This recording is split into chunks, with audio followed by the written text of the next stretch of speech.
Hey everybody, welcome back to Retro Modding News, my weekly video where I talk about what's new and upcoming in the world of retro console modding. I'm just going to call this 3D printing week because there's a lot of 3D printed designs, and as you can see behind me too, I'm building a new 3D printer. Anyways, first up this week is Jeff Chen. He has an interesting project for the RGB Blaster.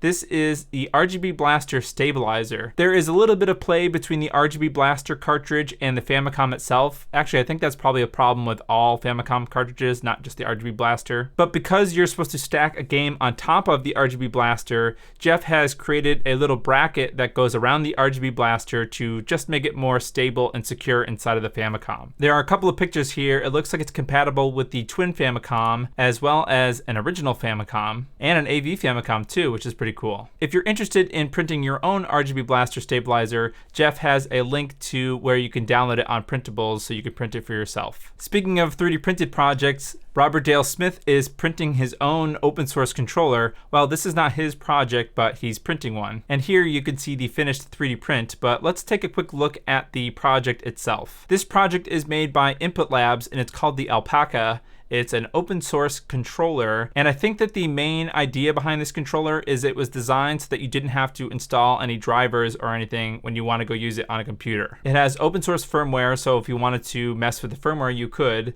It has 2 gyro sensors, which is interesting. Mouse-like competitive performance. They keep mentioning that this is supposed to act sort of like a mouse, like this is some sort of a mouse replacement. I'm not really sure. Anyways, it's a pretty interesting project, and I think it looks pretty good. I sort of like these low poly designs, so if you're interested in printing one of these for yourself, I'll leave a link in the description for where you can find it. We have another 3D printed project, this time from Greg from Laser Bear. This is a GCLoader mount, but he has one of the new Bamboo Labs X1 carbon 3D printers, which comes with an optional multi-filament system where you can put more than one filament color into the printer. So Greg has been busy making some custom designs for the GCLoader mount. These custom GCLoader mounts are available on his store right now, and it looks like there's 4 different kinds. There is a Resident Evil one, there is this Metroid Morph Ball one, there is this Super Mario Sunshine Shine Sprite one, and there's a Triforce one. So if any of those designs sound interesting to you, then head over to Laser Bear store and pick one up. We have another quick update from Stanislav, the Ukrainian developer that is working on a Sega Genesis HDMI mod. There is a quick little video, so let's take a look at it. In this video, they're basically explaining that if you 5x scale a Sega Genesis, it won't fit into a 1080p screen. It kind of cuts off some of the lines at the top. So they've implemented a non-integer scaling mode so that you can, while still maintaining 4:3 aspect ratio,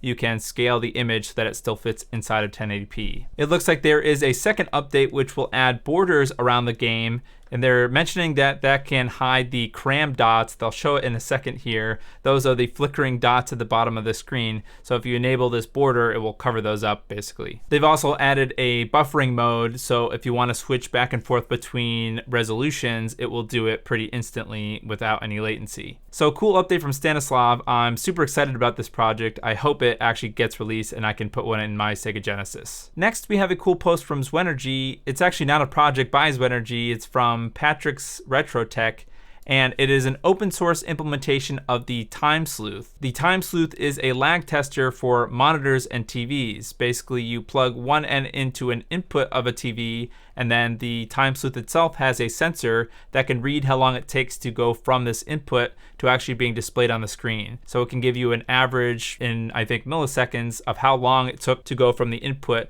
to actually being displayed on the screen. You could even measure the latency of an upscaler if you convert the, I think it's HDMI input. If you convert that HDMI input to analog, you can get through the whole chain. So if you wanted to lag test a retro tank or something, you can convert the HDMI input to, I don't know, component or something, and then go through the upscaler. There is a GitHub repository for the whole project, so if you wanted to build one yourself, you can. The project is based off of a Tang Nano 4K, which is a relatively affordable FPGA. I think it's only like $25 or less, I guess, in all the parts. And the bill of materials does not look that long, so it's like a photo transistor, an NPN transistor, and 2 regular resistors. In Zwenergy's original picture, you can kind of see everything hanging out. It doesn't really have a fancy case or anything, but Zwenergy posted this little PCB in my Discord. So with this PCB in a nice case, you might have a more usable and durable product. So anybody who's been wanting to lag test their monitor or waiting to get a Time Sleuth, we may be able to have a newer